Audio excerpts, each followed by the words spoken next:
Hello mga friends! Welcome po sa kusina ni Bibay. So for today's recipe, tayo po ay gagawa ng pork giniling. So masarap po ito sa kanin. Mostly pagka ganito po ang ulam namin, ay taog po yung aming saingan. So sa ingredients po, check lang po natin ating description sa ibaba. Then hope you will enjoy.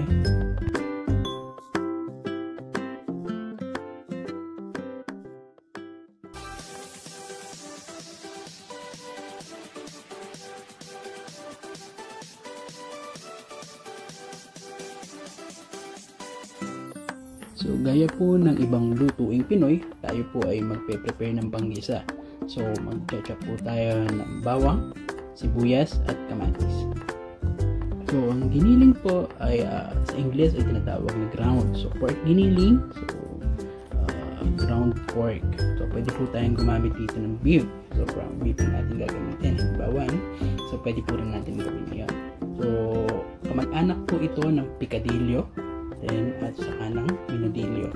So, almost pareho lang po sila ng ingredients. May konting pagkakaiba lang. Mamaya po i-explain natin. Pwede po natin itong lagyan ng quail eggs or yung itlog ng pugo para po siya yung maging ating extender. Kung hindi po ako nagkakamali, ang picadillo ay meron lang po siyang pasas. Then, meron po siya, pwede kayong gumamit ng sayote kapalit ng patatas. Yun po yun sa picadillo. Yun naman po sa minudillo is meron siyang tawag doon naman toyo. Oo, yun, marami dito toyo. Saka dahon ng laurel. So pagka po natutunan natin gawin ng pork giniling, madali na po natin magagawa yung minudillo at saka yung picadillo. Bali, hiwain lang po natin ng cubes o para sukat yung ating carrots at ang ating patatas.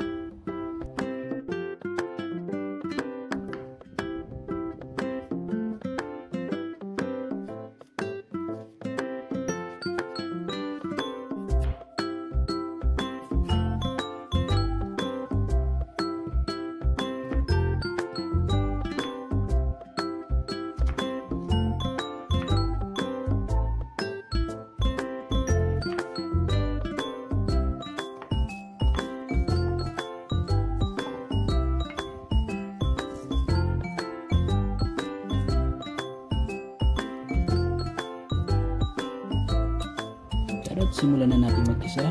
Paglalagay na natin is 2 to 3 tablespoon na mantika. Then, ilalagay po natin ang ating bawang.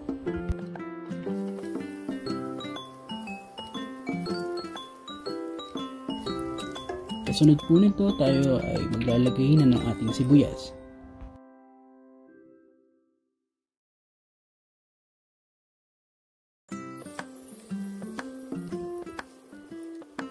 Yan, kapag medyo luto na ang ating sibuyas, pwede na po nating ilagay ang ating ground pork o yung ating giniling na baboy para igisa.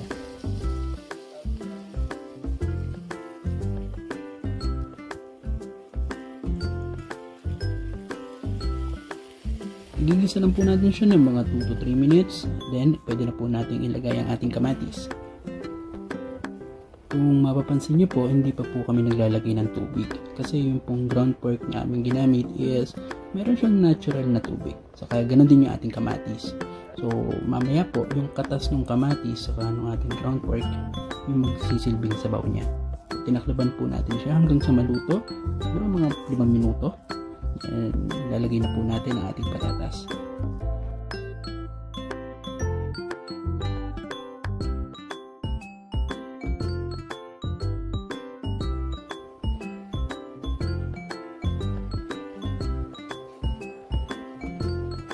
Then after 1 to 2 minutes, pwede na po natin ilagay ang ating carrots.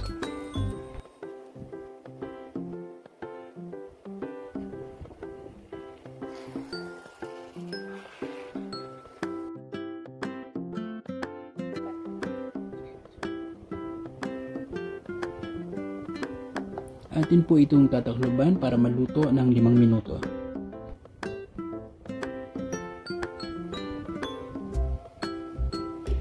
After 5 minutes, lalagyan po natin ito ng tomato sauce. Gumamit po kami ng 200 gram ng tomato sauce kasi medyo marami po yung aming giniling na ginamit.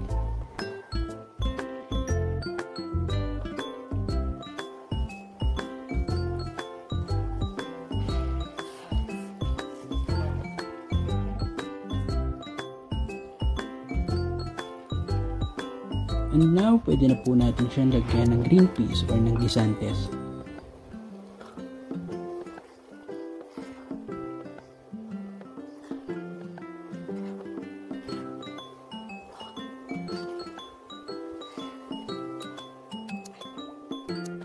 And then, lalagyan po natin siya ng salt and pepper to taste.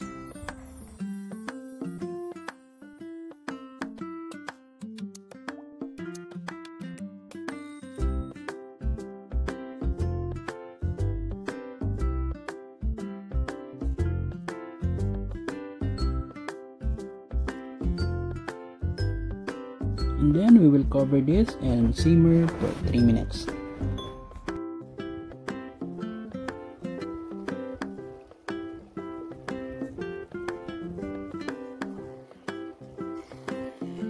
Nakakagutom. Mami, pa yung kanin.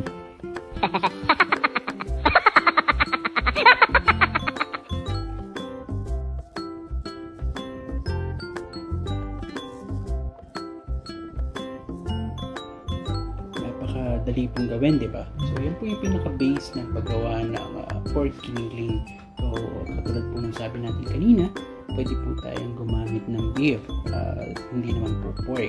Medyo mahal nga lang po, pero mas masarap. So, kung gusto nyo maiba naman yung ating luto.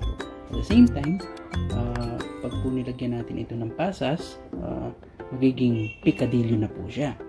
Then, pag nilagyan po natin siya ng toyo at ng bay leaves, magiging minadillo naman po siya. So, parang 3 birds in 1 stone, no? 3 putahe sa isang lutuan lang. So, pwede po natin gawin yun.